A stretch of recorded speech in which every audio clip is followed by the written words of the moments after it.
अस्सलाम वालेकुम फ्रेंड्स। पिछली वीडियो में हमने बात की थी फाइल मेन्यू के बारे में, होम टैब के बारे में। होम टैब में हमने क्लिपबोर्ड पढ़ा था और आज बहुत ही इंटरेस्टिंग टॉपिक हम देखने वाले हैं फ़ॉन्ट्स के बारे में।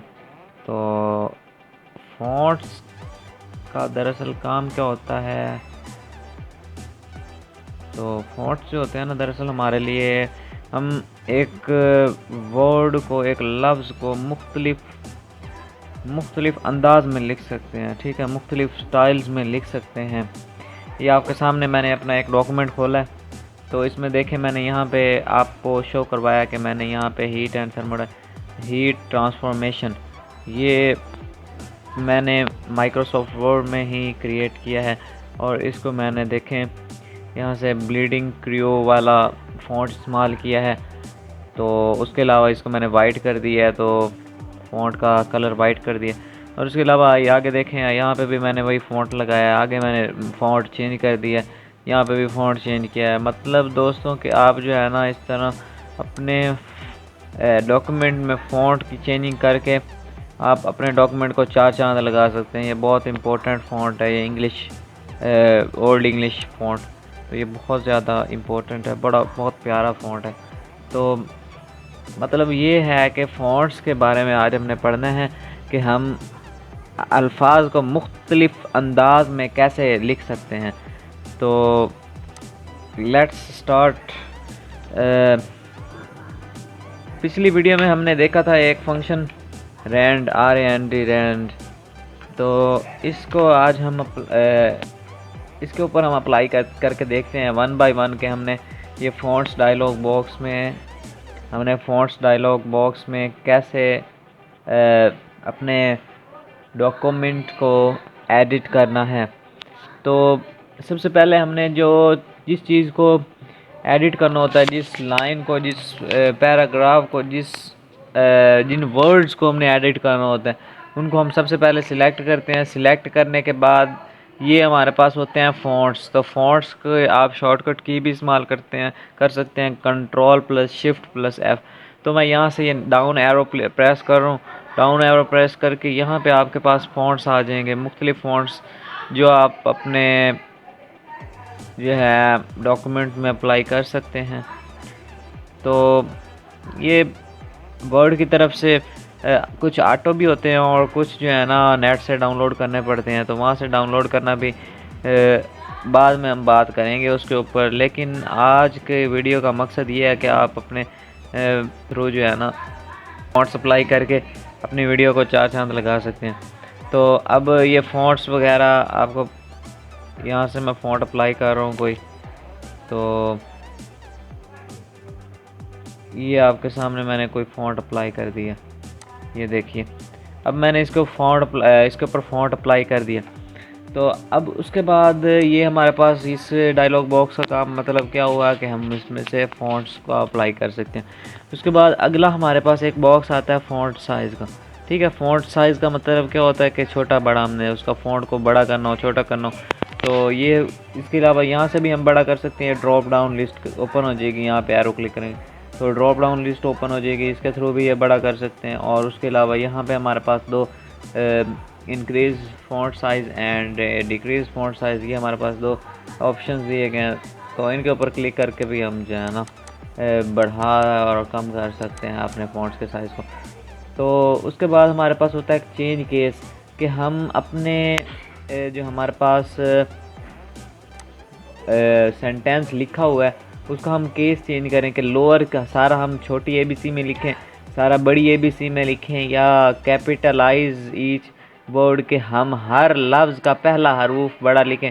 और उसके बाद ये देखें, यहाँ से हम अप्लाई करके देखते हैं। ये हम लोअर केस में लिख रहे हैं। लोअर केस में क्या होगा कि सारे वर्ड्स जो हैं वो लोअर केस में लिखे जाएंगे। ये देखें आपके सामने, ये लोअर केस में लिखेंगे। अब देखें अपर केस में हम कहते हैं कि सारे लफ्ज़ बड़े हों, तो ये देखें ये सारे लफ्ज़ बड़े लिखेंगे।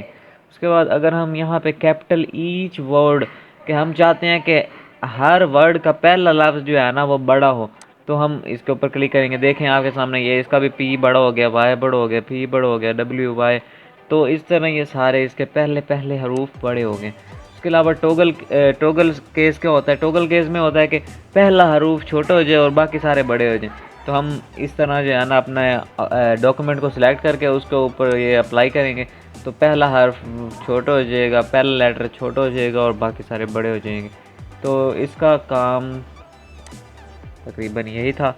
उसके बाद हमारे पास आता है कि क्लियर फॉर्मेट, अगर हमने कोई फॉर्मेटिंग की हुई है तो हम उसको क्लियर करना चाहते हैं तो इसके ऊपर क्लियर के ऊपर क्लिक करेंगे तो वो उस अपने ओरिजिनल साइज़ में जो डिफ़ॉल्ट 11 होता है, तकरीबन डिफ़ॉल्ट साइज़ जो होता है ना हमारे पास वो 11 होता है किसी टेक्स्ट का जो वर्ड की तरफ से होता है। तो ये क्लियर पे क्लिक करेंगे तो हमारी वो क्लियर हो जाएगी सारा चीज़ जो हमने अप्लाई की है। उसके बाद बोल्ड का मतलब क्या होता है कि मोटा। हम अपने डॉक्यूमेंट में अगर हम किसी लफ्ज़ को मोटा करके लिखना चाह रहे हैं, अक्सर हेडिंग्स जो होती हैं वो मोटे हरूफ में लिखी जाती हैं, तो उस वक्त हमें जो है ना बोल्ड का काम आता है, बोल्ड काम आता है। तो बोल्ड पे ऊपर क्लिक करेंगे, देखें वो हरूफ जिनके ऊपर हमने क्लिक करा और जिनको हमने सेलेक्ट किया हुआ था और बोल्ड के ऊपर क्लिक करा तो वो हमारे पास बोल्ड हो जाए। तब दोबारा इसके ऊपर क्लिक करेंगे तो वो छोट हो जाए, वो स्लिम हो जाएगा। बोल्ड का मतलब वैसे भी मोटा होता है। तो टैली का मतलब क्या होता है कि हम थोड़ा सा उसकी जो है ना राइटिंग टेढ़ी हो जाती है, जो हमारे पास टेक्स्ट लिखा हुआ है उसको थोड़ा सा टेढ़ा कर देता है, तो ये भी बड़ा प्यारी लुक देता है। देखें ये टेक्स्ट को थोड़ा सा टेढ़ा कर दिया उसने। और उसके बाद अंडरलाइन, हम मुख्तलिफ हेडिंग्स को अंडरलाइन करने के लिए जो है ना ये अंडरलाइन केस को इस्तेमाल करते हैं। तो ये देखें हमने क्लिक करा तो अंडरलाइन हो गया, जो सिलेक्ट चीज़ होगी उसी के ऊपर वो टेक्स्ट है वो फॉर्मेट अप्लाई होगा। ये नहीं है कि ऐसे ही हम किसी के ऊपर क्लिक कर दें तो उस वक्त नहीं अप्लाई होगा, तो उस वक्त जस्ट एक लफ्ज़ पे ही अप्लाई होगा। देखिए अगर मैं इसको अंडरलाइन करना चाह रहा हूँ तो वो एक लफ्ज़ ही अंडरलाइन करेगा, ठीक है। अगर मैं इस पूरे पैराग्राफ को सिलेक्ट करके उसको अंडरलाइन करना चाहता हूँ तो अंडरलाइन पे क्लिक करूँगा तो वो पूरा पैराग्राफ उसने अंडरलाइन कर दिया, ठीक है दोस्तों। तो उसके बाद हमारे पास आगे आ जाता है कि हम किसी को कट करना चाहते हैं, हम पैराग्राफ में कुछ जो है ना अलाउ नहीं करना चाहते कि ये चीज़ हमने अलाउ नहीं की, ठीक है। हम अपने लेटर में कहते हैं कि ये चीज़ें अलाउ नहीं है, तो उसके ऊपर हम ये क्रॉस लगा देते हैं ताकि वो वर्ड भी नज़र आए और वो लोगों को ये भी पता चल जाए कि ये चीज़ें अलाउ नहीं है, ठीक है। तो ये उसको क्रॉस करने का मतलब ये होता है कि चीज़ें अलाउ नहीं है, तो इसको यूज़ करके आप जो है ना उसको क्रॉस भी कर सकते हैं। उसके बाद हमारे पास होता है सबस्क्रिप्ट और सुपर स्क्रिप्ट। तो सबस्क्रिप्ट और सुपर स्क्रिप्ट मैक्सिमम जो है ना मैथ्स के फार्मूला में इस्तेमाल होता है, जहाँ पे आप मल्टी वेरिएबल्स का यूज़ करते हैं।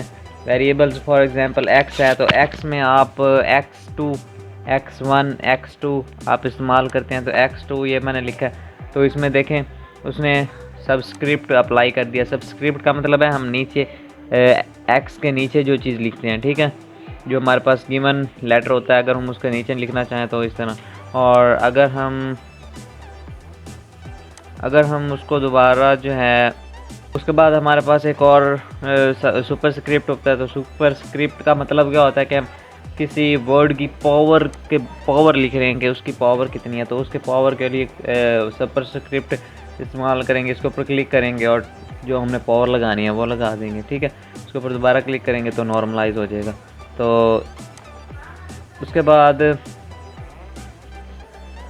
बाद हमारे पास ये फार्मूला ये होता है टेक्स्ट इफ़ेक्ट एंड टाइपोग्राफी।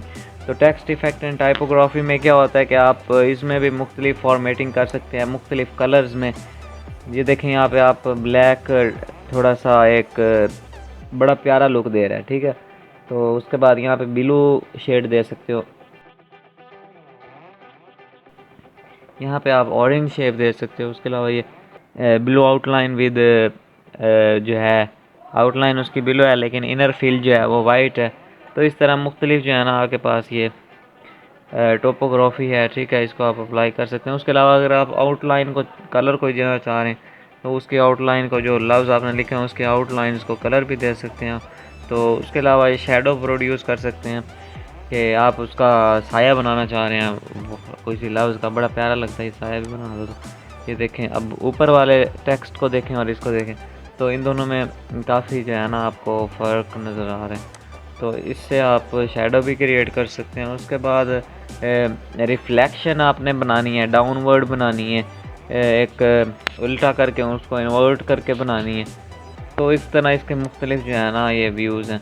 उसके बाद ग्लो है। ग्लो का मतलब क्या है कि आप उसको अपने टेक्स्ट को चमकाना चाह रहे हैं, इस तरह मतलब चमकता हुआ नज़र आए, तो उस वक्त आप ग्लो का टैब इस्तेमाल करते हैं। उसके बाद आगे हम चलते हैं, ये हमारे पास एक है टेक्स्ट हाइलाइटर। हम अक्सर बुक्स वगैरह में जो स्टूडेंट्स हैं, तो हम क्या करते हैं कि अपने जो टीचर्स कहते हैं कि डेफिनेशन हैं, ये डेफिनेशन है तो इसको हाईलाइट कर लूँ, तो हाइलाइटर का इस्तेमाल करते हैं। तो ये वर्ड में भी डॉक्यूमेंट को अगर आप किसी डेफिनेशन को, किसी ऐसी चीज़ को जो आप याद रखना चाहते हैं, तो उसको हाईलाइट करना चाहते हैं, तो उस वक्त आप जो है यही हाइलाइटर इस्तेमाल कर सकते हैं। ठीक है, ये हाईलाइट मैंने कर दिया, ये देखिए अब ये हाईलाइटिंग के लिए आता है। उसके बाद हमारे पास ये टेक्स्ट जो हमारे पास फ़ॉन्ट्स हैं उनको कोई कलर देने, तो जो मैंने वो पीछे अपने डॉक्यूमेंट में आपको बताया था कि मैंने वाइट दिया हुआ है, तो उसमें बैकग्राउंड ब्लैक था, इस वजह से मैंने वाइट दिया था, तो काफ़ी अट्रैक्टिव लग रहा था।